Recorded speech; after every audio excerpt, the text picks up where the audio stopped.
Shalom bien-aimés, nous vous souhaitons la meilleure condition d'écoute de cette prédication enregistrée à l'église francophone Sebeko Kitambo à Kinshasa, RDC. Que Dieu vous bénisse.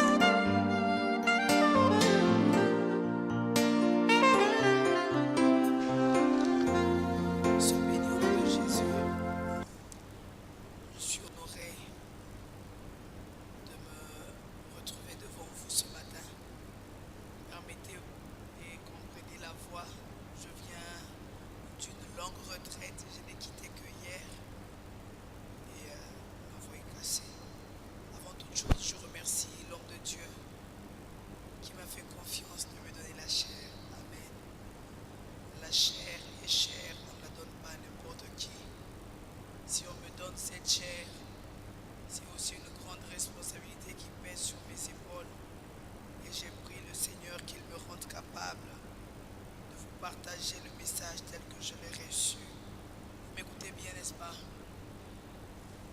Yes. Je sais que vous êtes en train de traverser un temps et vous parlez de la prière depuis un certain moment.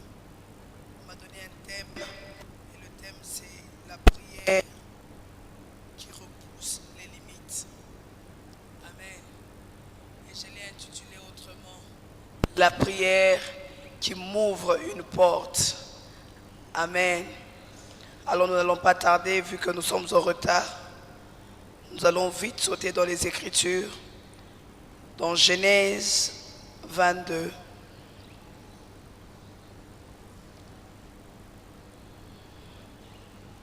À partir du 15e verset, je lis au nom de Jésus. L'ange de l'Éternel appela une seconde fois Abraham des cieux et dit, je le jure par moi-même, parole de l'Éternel, parce que tu as fait cela, parce que tu n'as pas refusé ton fils unique, je te bénirai, je multiplierai ta postérité comme les étoiles du ciel et comme les sables qui est au bord de la mer, et ta postérité possédera la porte de ses ennemis. Amen. Et encore, très vite, nous allons dans Colossiens.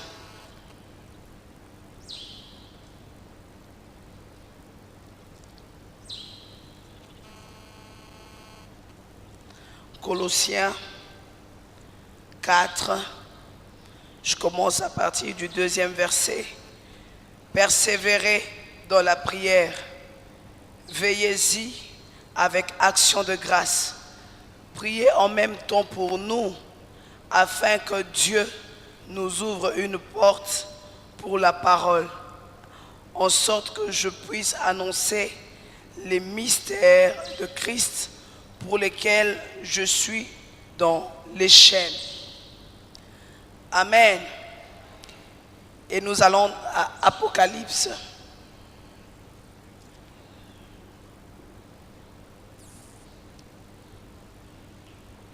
Apocalypse 3, à partir du 7e verset.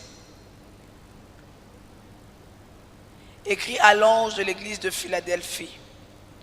Voici ce que dit le saint, le véritable, c'est lui qui a la clé de David, c'est lui qui ouvre et personne ne fermera, c'est lui qui ferme et personne n'ouvrira. Je connais tes œuvres, voici que tu as peu de puissance et que tu as gardé ma parole, que tu n'as pas renié mon nom. J'ai mis devant toi une porte ouverte que personne ne peut fermer. Voici, je te donne quelques-uns de ceux de la synagogue de Satan qui se disent juifs et ne le sont pas, mais qui mentent. Voici, je les ferai venir se prosterner à tes pieds et reconnaître que je t'aime. Que Dieu bénisse sa parole. Nous lisons dans les Écritures que Dieu avait déjà promis depuis longtemps. Il avait promis à Abraham, notre père, que ta postérité à toi possédera les portes de ses adversaires. Bien-aimés, dans tous les domaines de la vie, il y a une porte. Dans tous les domaines, dans le domaine matériel, physique, financier, dans tous les domaines, chaque fois qu'une bénédiction doit quitter l'éternité pour t'atteindre, il y a une porte qui doit s'ouvrir. Amen. Mais si on est là à parler des limites, c'est que Dieu, sachant qu'il t'a appelé pour ne pas avoir de limites, il sait qu'à un certain moment, tu vas te retrouver coincé. Pour que l'on parle des limites, il faut que quelqu'un se retrouve dans une situation où il sent que je suis faible. Et voilà, il y a la promesse que tu dois posséder les portes. Il y a la promesse que tu dois dominer. Il y a la promesse, il y a la promesse, il y a la promesse. Mais à un certain moment, les choses deviennent contradictoires.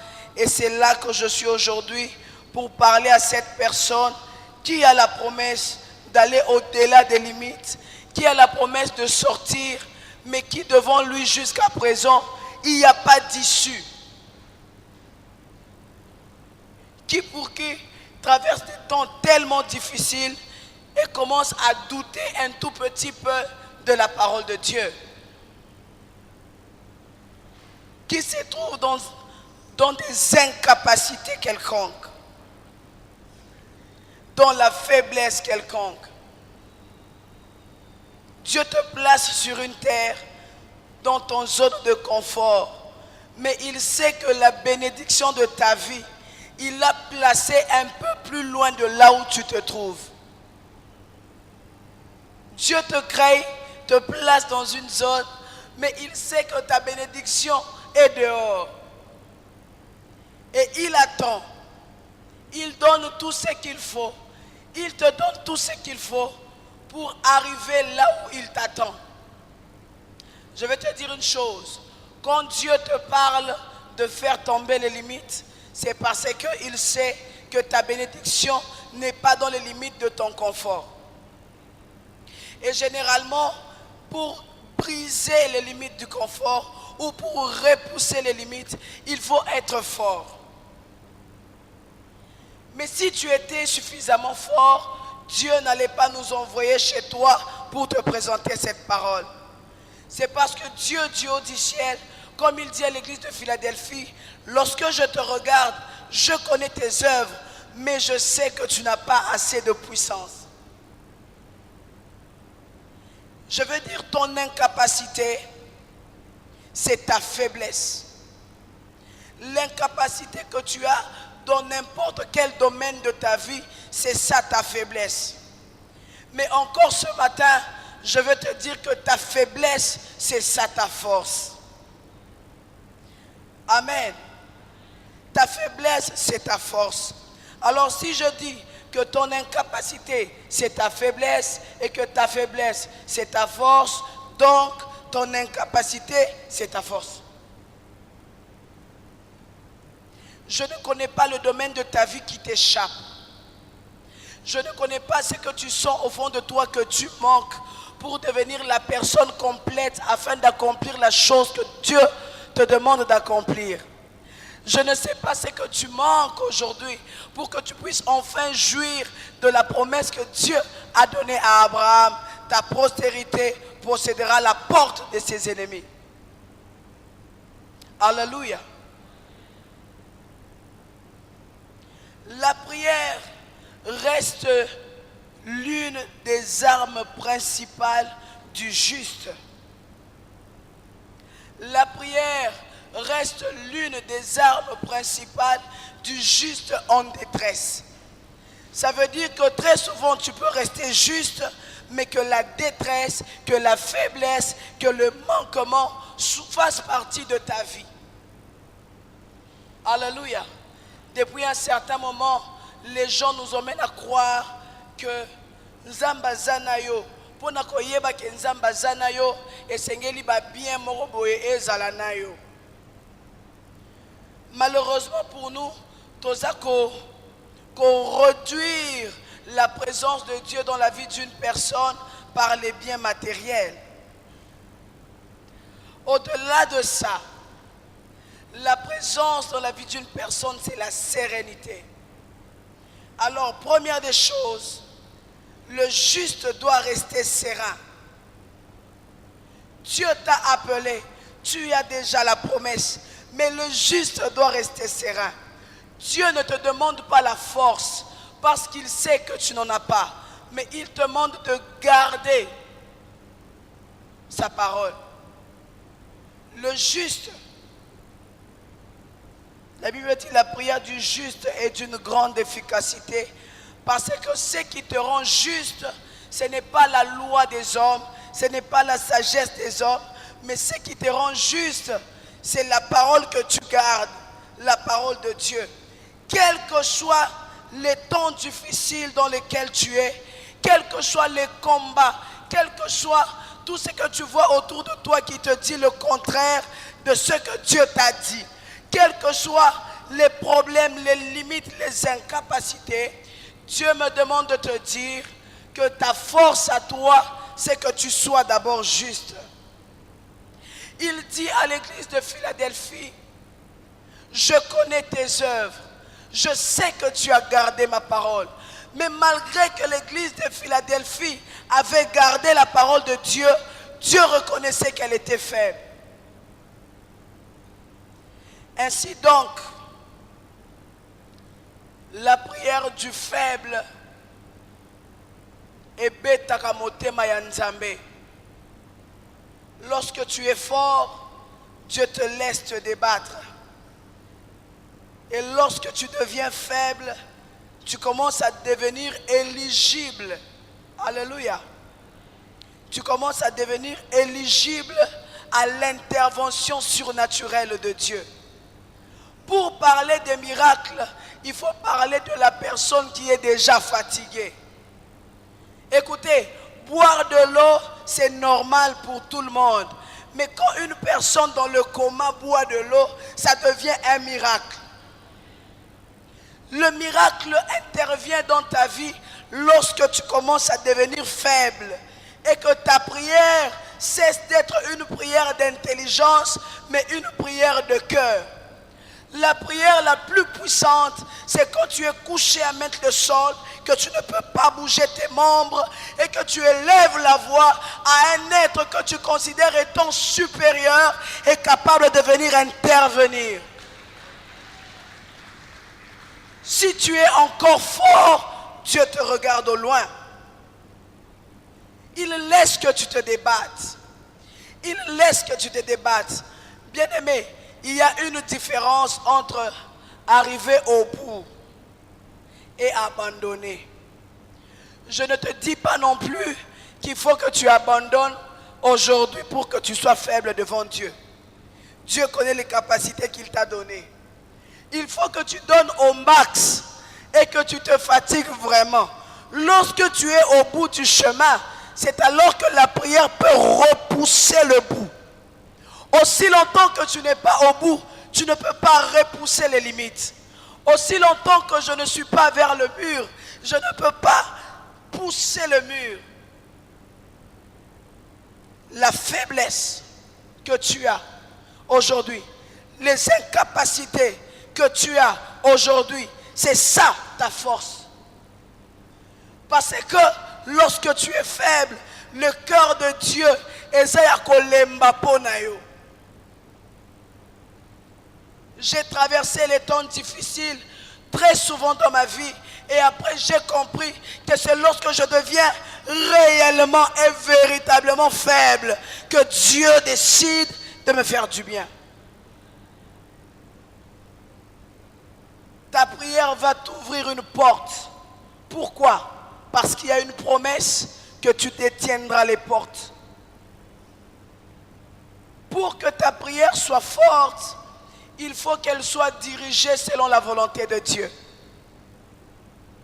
Même dans ta faiblesse, Dieu attend que tu aies le courage de jeter un coup d'œil dans sa parole. Que les situations de ta vie ne t'emmènent pas à conclure de manière aberrante. Que les situations de ta vie ne t'emmènent pas à conclure de manière contradictoire à la parole de Dieu. Que quel que soit ce que tu traverses, quelles que soient les difficultés, quel que soit le ténèbre, Dieu attend de toi que tu aies un enseignement selon sa volonté. Alléluia. Jésus-Christ lui-même, notre Dieu, à Gethsemane en train de prier, il a passé du temps. Seigneur, que cette coupe s'éloigne de moi. Le ciel était calme. Parce que la prière de Jésus ne marchait pas conformément à la volonté de Dieu. Mais lorsqu'il dit, oh, au fait, que ta volonté au-dessus de tout s'accomplisse, alors Dieu l'a envoyé un ange. L'ange de Dieu n'intervient que lorsque tu fais des prières par rapport à la parole de Dieu.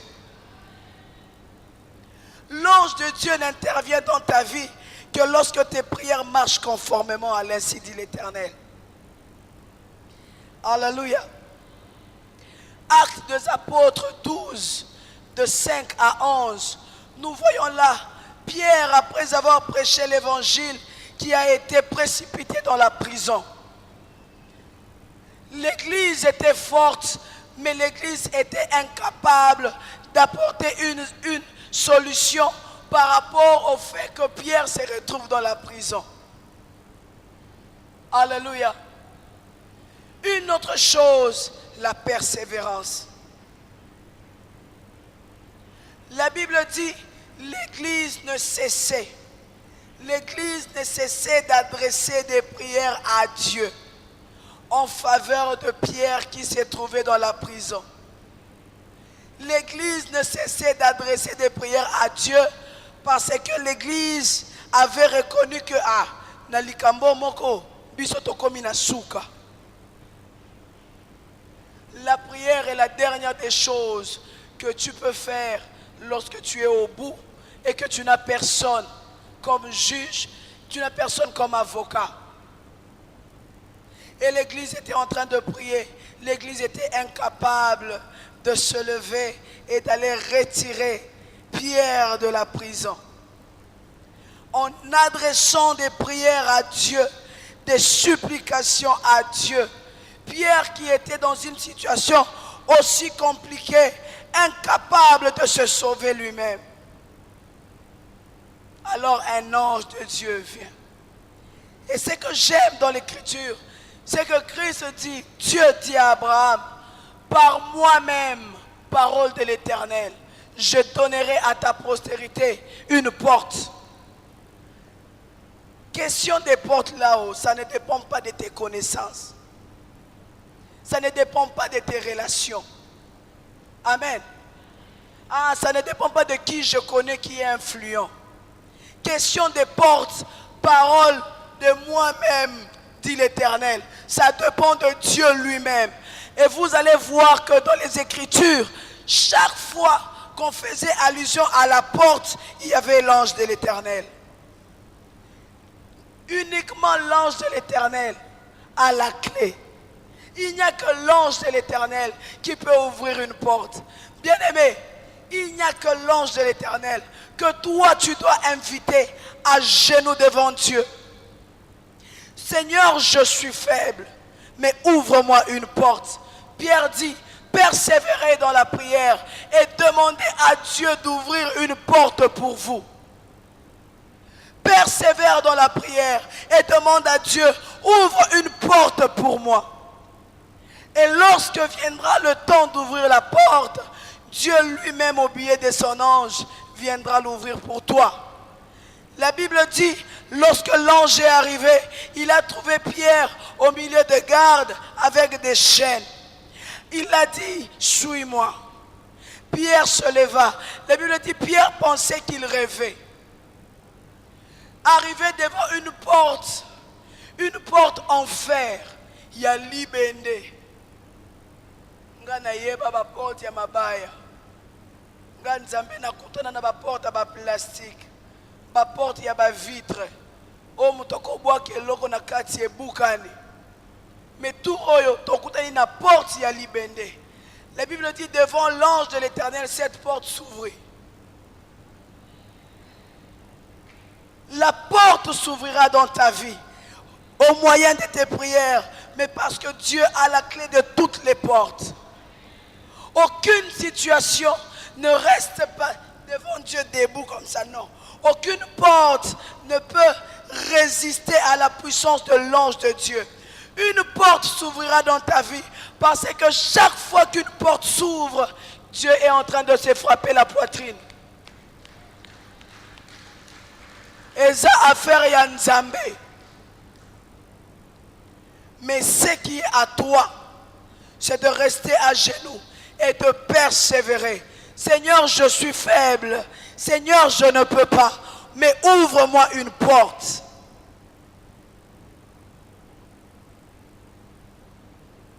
Au nom de Jésus, tu sortiras de cette situation. Tu accéderas à la gloire. Mais tu ne fourniras pas d'efforts. Tout ce que Dieu te demande, sois de plus en plus faible. J'ai besoin de toi. J'ai besoin de toi. J'ai besoin de toi. Ouvre-moi une porte. J'ai besoin de toi. Ouvre-moi une porte. J'ai besoin de toi. Ouvre-moi une porte. Et Dieu lui-même, au biais de son ange, viendra encore se frapper la poitrine. Makambo mosusu ozwaka te. Pour bunda kotikaka ange de l'Éternel musika. Lorsque l'homme se sent suffisamment fort pour apporter la solution à ses problèmes, Dieu du ciel atalaka ekaka.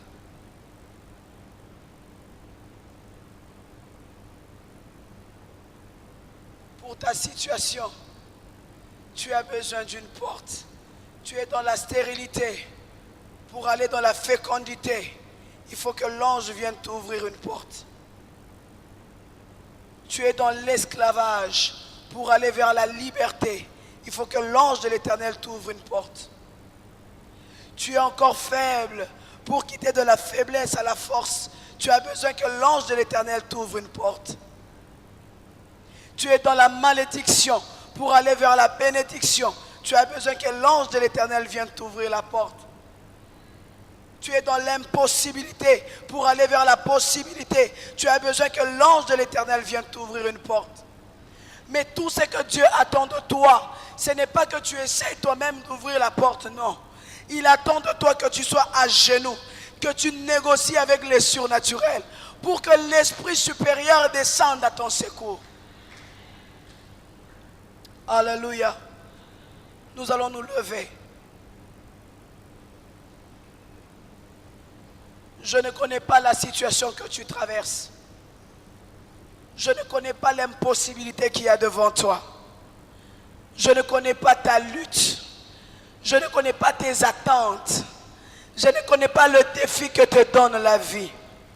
Mais je veux que tu cries à l'Éternel. Ah, David dit, dans ma détresse, je crie à l'Éternel. C'est la seule arme que détient le faible. Quelqu'un me dit les larmes. Eh bien, c'est l'arme des faibles. Justement, devant Dieu, nous sommes tellement faibles que nous versons des larmes et ça devient une arme entre les mains de notre Seigneur. Dis, Père, comme Paul nous l'a demandé, priez, demandez à Dieu, ouvre-moi une porte. Ouvre-moi une porte pour que je traverse. Ah, Israël était en Égypte, mais pour quitter Égypte, il a fallu que l'ange de l'Éternel vienne ouvrir la porte au travers de la mort. Ouvre-moi une porte. Élève ta voix, bien-aimée. Demande à ce que le Seigneur t'ouvre une porte. Ouvre-moi une porte, Seigneur. Je reconnais ma faiblesse. Je m'attache à toi. Je m'attache encore à toi. Je m'attache encore à toi. Mais je reconnais ma faiblesse. C'est ta